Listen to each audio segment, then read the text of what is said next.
Hi scholars, welcome back to Read Aloud. I'm so excited to continue reading our Magic Treehouse text, Civil War, on Sunday. We know that the purpose for reading this book is to learn more about Clara Barton. She is a historical figure from the past.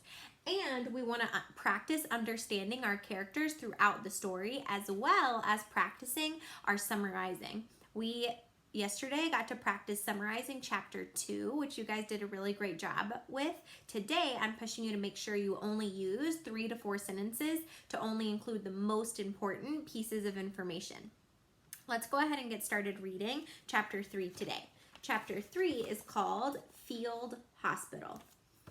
I know that it's called Field Hospital, and I remember yesterday that we talked about how the soldiers had just seen all of these white tents, and the soldier had said, "Thank goodness." So I'm wondering if these white tents were maybe serving the soldiers out in the field and kind of acting like a hospital for the soldiers and helping them when they were injured. Let's read to find out. Jack and Annie walked with the soldiers into the camp. Outside one tent was a long line of men in torn blue uniforms. They looked tired and hurt. Many were bloody and barely able to stand. Women wearing dark dresses were giving out food and water to the men in line. "Where are we?" asked Annie. "I'll find out," said Jack. What do you think? Where do you think Jack is going to find out? You're right. He's going to look in his book. He pulled out their book and found a picture of the campsite. He read, and this is what Jack is reading. During the Civil War, field hospitals were set up quickly near battlefields to treat wounded soldiers. Soldiers stayed in the field hospitals for a short time before going back to fight or moving to a larger hospital or being sent home. The field hospital in Virginia took care of over 400 patients. "That's a lot," said Annie. "It sure is," said Jack. He pulled out his notebook and wrote, "Field hospital, set up near battlefield." Jack read aloud again from the book. More than 3,000 women helped out as nurses during the Civil War. Nursing was a new job for women in America. Before the war, only men had been able to be nurses. "Wow," said Annie. "Maybe we can be nurses." Let's stop and think about why Annie said, "Wow, we can be nurses." Well, we know in the text it said before the war only men had been nurses and now women are able to be. So maybe Annie is thinking, okay, I know I want to help. The rules change for women. Maybe the rules will change for kids too. So Annie wants to help, and so she's hoping that the rules will change and she might be able to become a nurse even though she's a kid. "Forget it," said Jack. "Kids can't be nurses." Jack wanted to find the special writing for Morgan and go home. The sad scene at the field hospital was making him feel sick. "I'll just ask," said Annie. She headed over to a nurse cooking over a campfire. "Annie, we've got a mission," Jack called. But Annie kept going. Jack heaved a sigh. He tucked his notebook and Civil War book under his arm and followed her. Waves of heat rose from a small cooking fire. The young nurse was heating a pot of coffee. Flies buzzed everywhere. "Hello," said Annie. The nurse barely smiled at them. Her face was red and sweaty. Her eyes looked terribly tired. "Where are you from?" she asked. "Frog Creek," said Annie. "We'd like to volunteer as nurses." The young woman didn't seem at all surprised. "We could certainly use some help," she said, sighing. "Some of us have not slept for days." "Why not?" asked Jack. I'm wondering the same question as Jack. Why wouldn't these nurses have been sleeping?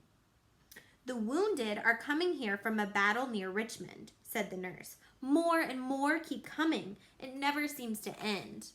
Wow, it sounds like these women are working so hard, even though they're tired and want to sleep, but there's more people that need help, so they're continuing to work.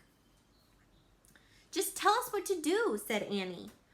"While we feed the new patients, you can go to the first 2 tents," the young nurse said, "and give the other soldiers noon meal." She pointed to a basket filled with bread and potatoes. Next to it was a ladle and a bucket filled with water. "Anything else?" Annie asked. Just try to give them comfort, the nurse said. How do we do that? Said Annie. I don't have time to show you, the nurse said, but here's a list of things that can help. She pulled out a piece of paper from her apron pocket and handed it to Annie. Annie read the list to Jack. Here's the list. Be cheerful. Lessen sorrow and give hope. Be brave. Put aside your own feelings. Don't give up. Sounds like this nurse really knows how to encourage people. Follow that list, said the nurse, and you can't go wrong. The nurse took the pot of coffee from the fire and carried it to the line of men. Follow, said Jack. Follow that list. That's what she said Annie. Jack took the list from her. Don't you get it? He said. This is it. We found it. The special writing for Morgan's library. Something to follow. Yes, said Annie. Jack put the paper into his knapsack. It was handed right to us, he said, smiling. We can go home now. Oh, no, not now, said Annie. We have to help as nurses first.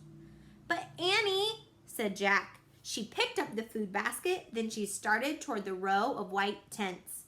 Wait, we're supposed to leave, Jack said weakly. Our mission is over. The truth was that he didn't want to help. He didn't want to be around wounded and suffering soldiers. It was too sad. Bring that water bucket and the ladle, Annie shouted. Then she disappeared inside the first tent. Jack groaned. He knew he couldn't change her mind. He pulled out the list and read the first line. Be cheerful. Oh, brother, he said. Jack put the list back into his knapsack. He picked up the heavy bucket, hurrying clumsily after Annie. He tried to smile. Ooh, that's the end of chapter 3. We're going to do our special skill of practicing summarizing. We're going to, in 3 to 4 sentences, describe the most important ideas or actions in this chapter. What would you guys say? How would you summarize chapter 3, Field Hospital? I would say in chapter 3, Field Hospital, Jack and Annie entered tents that were set up in a field to take care of wounded soldiers. And they met a nurse, and Jack and Annie wanted to help, so they took a list of ways to help from the nurse and started to help. Now we can continue with chapter 4, Freedom Fighters. This is the chapter that you guys are going to practice summarizing. So make sure you remember the title, chapter 4, Freedom Fighters. Jack carried the water bucket into the tent.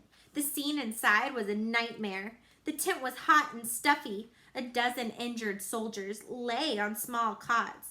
Some called for food, others begged for water or just moaned.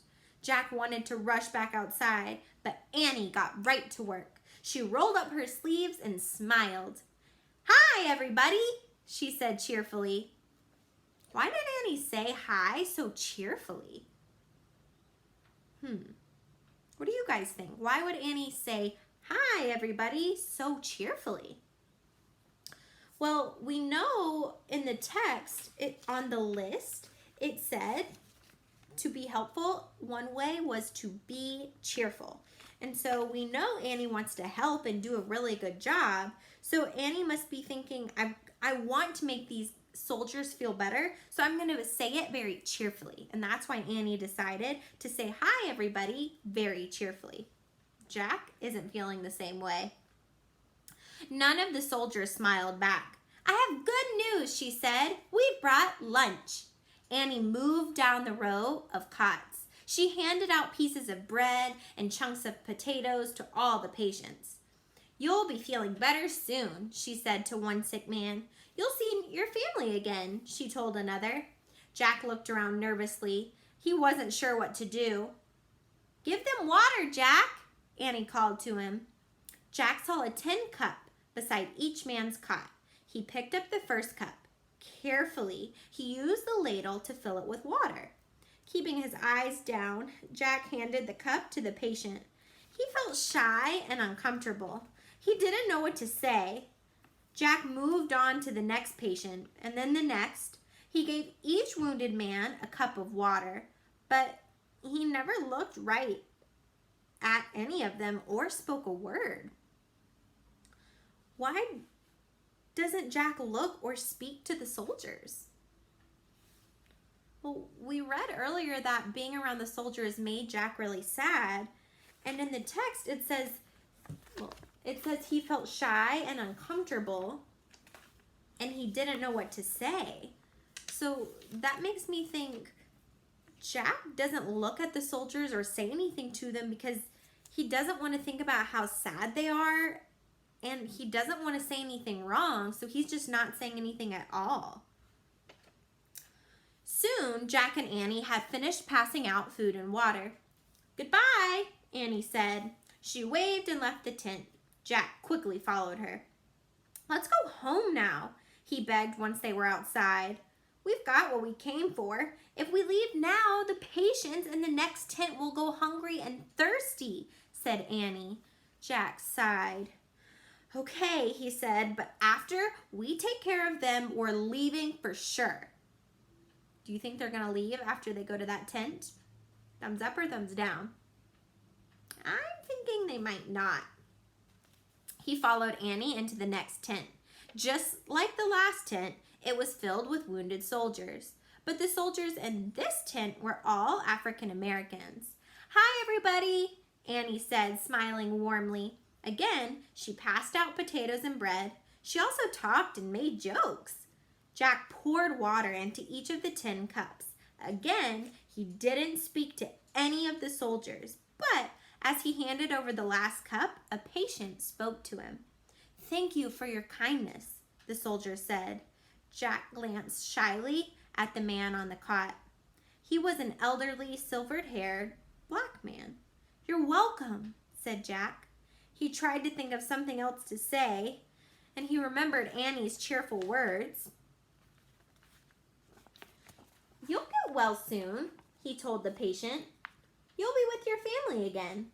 The man shook his head. "No, I'll never be with my family again," he said quietly. "My wife and children were sold long ago." "Sold?" said Jack.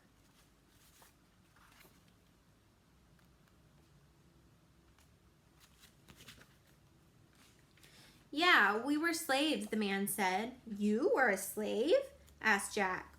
"All of us in this tent were once slaves," the man said. "We ran away from our owners in the South to fight to end slavery, to fight for freedom for our people."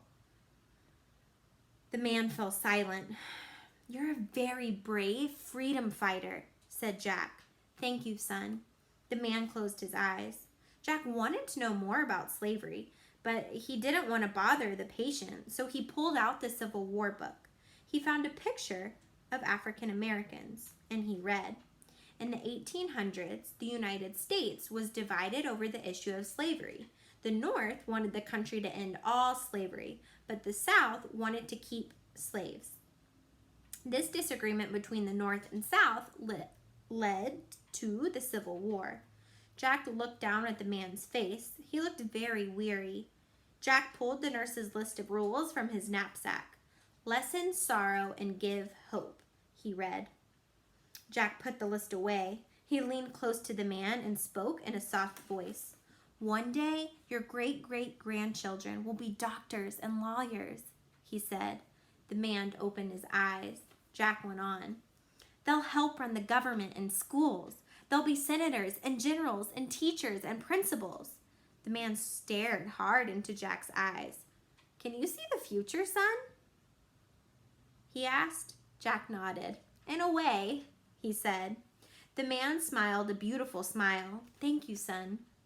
And then he closed his eyes again. "Good luck," Jack whispered. He hoped the brave man would enjoy freedom and continue to live. "Ready to go home now, Jack?" said Annie. She had finished passing out food. Jack nodded. As he and Annie stepped out of the tent, they heard someone shout, "She's back!" A horse-drawn wagon was barreling into the camp. "Who's back?" said Annie. Clara Barton, a patient said. She runs this hospital. Clara Barton, said Annie. I don't believe it. Who's Clara Barton? Asked Jack. He'd heard the name before, but he couldn't remember who she was. Who's Clara Barton? Said Annie. Are you nuts? She ran to meet the wagon. And that, scholars, is the end of chapter 4, called Freedom Fighters. I'm pretty sure I know why this chapter is called Freedom Fighters. We heard about how these African American soldiers were working so hard to fight for their freedom and the freedom of other people. And so Jack said, you're a very brave freedom fighter. So I know that the title of the chapter is Freedom Fighters because that's who these different people are that Jack and Annie are serving and helping. But now, scholars, we have an opportunity to summarize chapter 4. On a piece of paper or on the note app in Seesaw, write out in 3 to 4 sentences your summary of chapter 4, Freedom Fighters. I know that you guys can do it and continue to show just the main ideas of each chapter in only 3 to 4 sentences. You got it.